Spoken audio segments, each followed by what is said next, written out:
vient d'écouter Jams avec Comblé et MC Mémé de Julien Madi que mon ami Alex Pham m'a fait découvrir que j'adore. Donc, j'ai le plaisir d'avoir avec moi M. Khosrow Beramandi, directeur artistique pour le festival Accès Asie, et Yuki Isami, une flûtiste oui, qui va faire une prestation pour nous tantôt et qui participe au festival. Oui. Bonjour. Bonjour. Une longue présentation, mais qui vaut la peine d'être faite. Bah oui, tout à fait. Merci d'avoir vous invité. Merci. Ça fait vraiment plaisir. Quand Amina est venue me voir pour me parler du festival, c'est la première fois que j'en entendais parler et j'ai découvert que c'était la 21e année que vous le faites. Tout à fait. Donc, je pense que c'est quelque chose qui est à découvrir encore et encore. On a déjà été ici chez vous plusieurs fois les années précédentes, donc voilà. Comme tu as dit, c'est notre 21e édition du festival Accès Asie. En fait, le festival Accès Asie existe pour célébrer le mois de mai, qui est considéré à travers l'Amérique du Nord comme le mois du patrimoine asiatique. Donc au Canada, nous sommes le seul festival qui existe depuis 21 ans, qui aussi fait des présentations annuelles durant le mois de mai et qui met l'accent aussi sur l'aspect contemporain de l'art et culture asiatique. Donc voilà, cette année, nos activités commencent à partir du 5 mai. Et ça continue jusqu'au 29 mai, donc c'est une variété de différents éléments dans notre programmation qui inclut musique, danse, cinéma, nouveaux médias, art visuel. Donc pour savoir plus sur le festival, vous pouvez visiter notre site internet www.accessasie.com et voilà, tous les renseignements sont là. Pouvez-vous me donner des exemples de prestations qu'il va avoir? Parce que je sais qu'il va en avoir au Monument National, au Club Soda, donc c'est assez varié. Oui, c'est varié. Donc, le festival commence le 5 mai, et le soirée de lancement du festival, c'est le jeudi 5 mai qui aura lieu au Monument National. Donc c'est un 5 à 7, donc les gens sont bienvenus de venir nous rejoindre là, cette soirée-là. Et le jour après, tout de suite, on a un concert de musique contemporaine japonais qui porte le titre Takemitsu. En fait, Takemitsu, c'est le nom d'un compositeur japonais. Et en fait, c'est pour ça que mon ami m'a accompagné, qui va parler plus sur ce concert. Et aussi, il va jouer un extrait d'un des morceaux de musique pour cette soirée. Sinon, le festival continue avec une exposition en art visuel qui aura lieu à Maison de la Culture Frontenac. En fait, l'exposition a commencé aujourd'hui même, mais le vernissage est prévu pour samedi le 6 mai. Donc, en après-midi à 2h jusqu'à 4h d'après-midi. Donc, les gens sont bienvenus de venir. Il y a 2 artistes qui participent, donc il y a une installation et aussi une exposition de photographie qui touche le pays Inde et Népal. Sinon, on a aussi une discussion avec les artistes dans l'exposition art visuel le dimanche. Là aussi, c'est en après-midi, donc c'est ouvert à le public. La semaine après, on a un autre événement de présentation de cinéma, en fait, qui s'appelle Conseil spirituel. Donc, c'est un film muet des années 20 japonais. Madhouse, il s'appelle, donc c'est un film muet. La projection, ça va être accompagné par le Music Live, donc avec 4 musiciens montréalais. Donc il y en a d'autres projections aussi de courts-métrages. En tout cas, on a une série de danse contemporaine, on a une autre projection avec des gens. Donc, on a aussi une compétition de danse orientale, c'est la 3e édition. Et cette année aussi, on a une série de spectacles de musique et danse traditionnelle asiatique à l'extérieur. Donc, c'est le volet extérieur du festival qui s'appelle Vent d'Asie. Ça passe au Jardin Gamelin le 20, 21, le 22 mois de mai prochain. Et aussi, on a développé un volet art international que cette année, on a invité 2 artistes qui viennent une de San Francisco, l'autre de Madrid.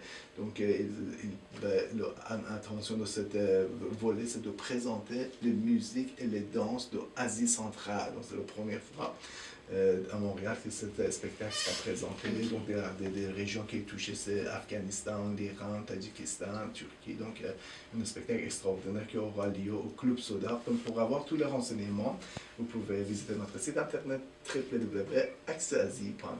Parce que c'est assez varié, beaucoup de découvertes, c'est quelque chose. Et puis, juste savoir, quel est le public? Je veux dire, est-ce que c'est juste asiatique? Non, ou en fait, c'est important? l'idée du festival est de créer un pont entre rencontrer les communautés, différentes communautés asiatiques, tout d'abord entre eux-mêmes. Parce que le communauté asiatique aussi, ils ont énormément de différentes communautés qui habitent ici sur l'île de Montréal, mais aussi avec la société québécoise. Donc, c'est vraiment, on cible tout le monde, tous les âges. Et voilà.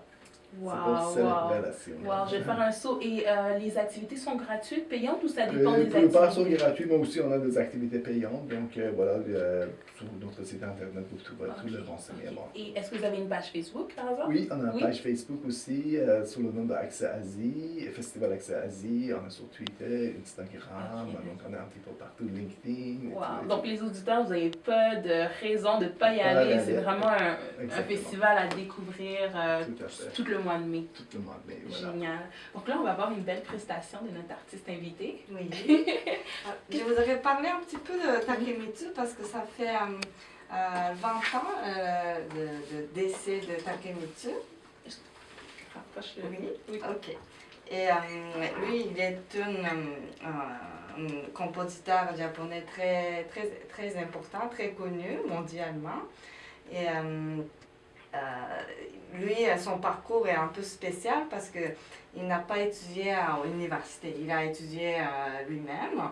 Alors c'est pour ça qu'il avait beaucoup d'intérêt de musique de film, musique même pour l'annonce de TV aussi, il a fait ça. Et aussi musique contemporaine avec l'orchestre de musique classique. Et il a utilisé les instruments traditionnels japonais comme soliste. Alors ça fait comme révolution à New York quand il a fait le concert. Et c'est là qu'il est devenu vraiment connu. Et il était vraiment intéressé à la musique française aussi.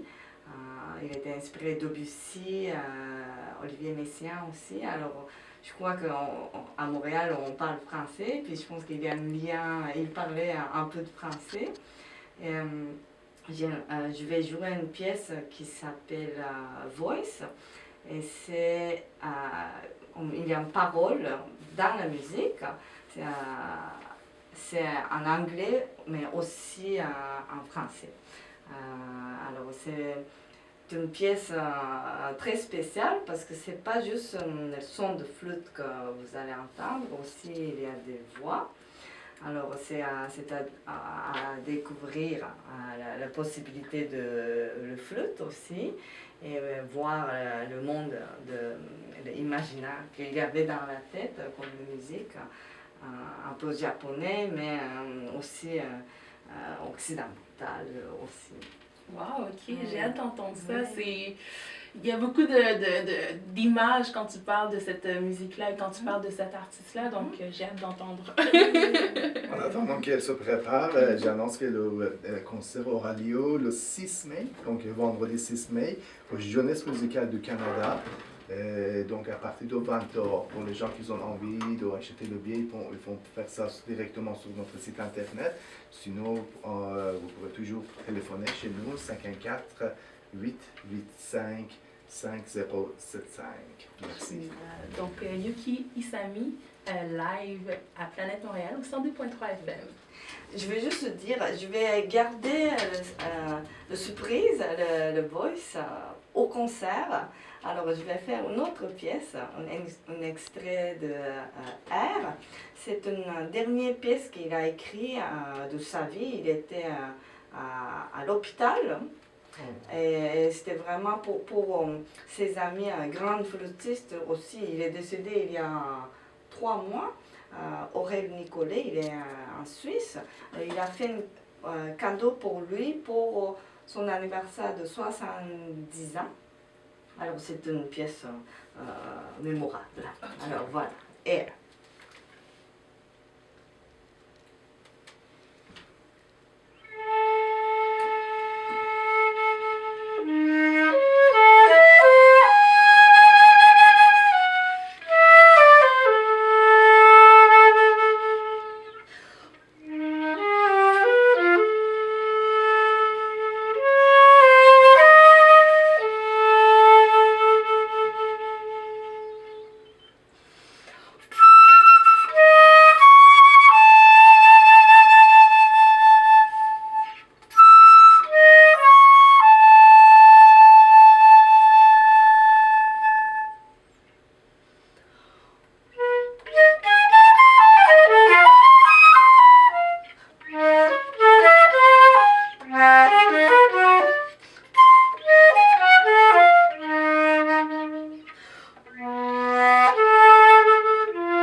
prestation. Et Merci. peux-tu me redire où est-ce que tu vas être pour qu'on écoute Oui, alors c'est une salle jeunesse musicale du Canada.